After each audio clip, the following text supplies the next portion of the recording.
സ്കൂളില്ലാത്ത ദിവസമായതുകൊണ്ട് തന്നെ എഴുന്നേൽക്കാൻ കുറച്ച് നേരം വൈകി, കുറച്ചല്ല നന്നായിട്ട് ലേറ്റായി. ഞാൻ എഴുന്നേറ്റ് വരുമ്പോൾ അമ്മ ദേ കുഞ്ഞുവിന് ഫുഡെല്ലാം കൊടുക്കുന്നുണ്ട്.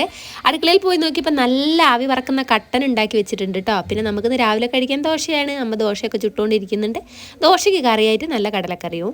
അപ്പോൾ അതും സെറ്റ്. എന്നെ പോലെ തന്നെ ഒരു ഉറക്കപ്രാന്തനാണ് നമ്മുടെ അപ്പുണി കേട്ടോ. സ്കൂളിൽ പോകുന്ന ദിവസം നേരത്തെ എഴുന്നേൽക്കുന്നത് കൊണ്ട് ലീവുള്ള ദിവസം അവൻ അതും കൂടെ കൂട്ടിയിടങ്ങോട്ട് കിടന്നുറങ്ങും. അപ്പോൾ എൻ്റെ ഒപ്പം എഴുന്നേറ്റ് വന്നതാണ് നമ്മുടെ അപ്പുണ്ണി. അങ്ങനെ ദേ അമ്മയെ ഞാൻ സ്വന്തമായിട്ടൊരു സ്റ്റോറി എഴുതിയിട്ടുണ്ട് പറഞ്ഞിട്ട് അതൊക്കെ എനിക്ക് കാണിച്ചു തന്നിട്ടുണ്ടായിരുന്നു. 2025 ജനുവരി 1 മുതൽ ഡയറി എഴുതിക്കുമെന്ന് പറഞ്ഞിട്ട് അപ്പുണ്ണിക്ക് ഒരു ഡയറി ആയിട്ടാണ് അവൻ്റെ അച്ഛൻ വന്നത് കേട്ടോ. അച്ഛൻ പറഞ്ഞതുപോലെ തന്നെ എന്നും ഡയറി എഴുതാൻ തുടങ്ങിയിട്ടുണ്ട് നമ്മുടെ അപ്പുണ്ണി. വെയിലിന് നല്ല വെളിച്ചമുണ്ടെങ്കിലും ഒട്ടും തന്നെ ചൂടില്ല കേട്ടോ, ഭയങ്കര തണുപ്പാണ് ഇപ്പോഴും. പിന്നെ ഇത് അമ്മ കുറച്ച് മീനൊക്കെ ഫ്രൈ ചെയ്തെടുക്കുന്നുണ്ട്. പിന്നെ ഞാൻ ചായ കുടിക്കാൻ വേണ്ടി പോവുകയാണ് കേട്ടോ. നല്ല ദോശയും കടലക്കറി ചമ്മന്തി എടുത്തിട്ടുണ്ടായിരുന്നു, കട്ടൻ ചായ.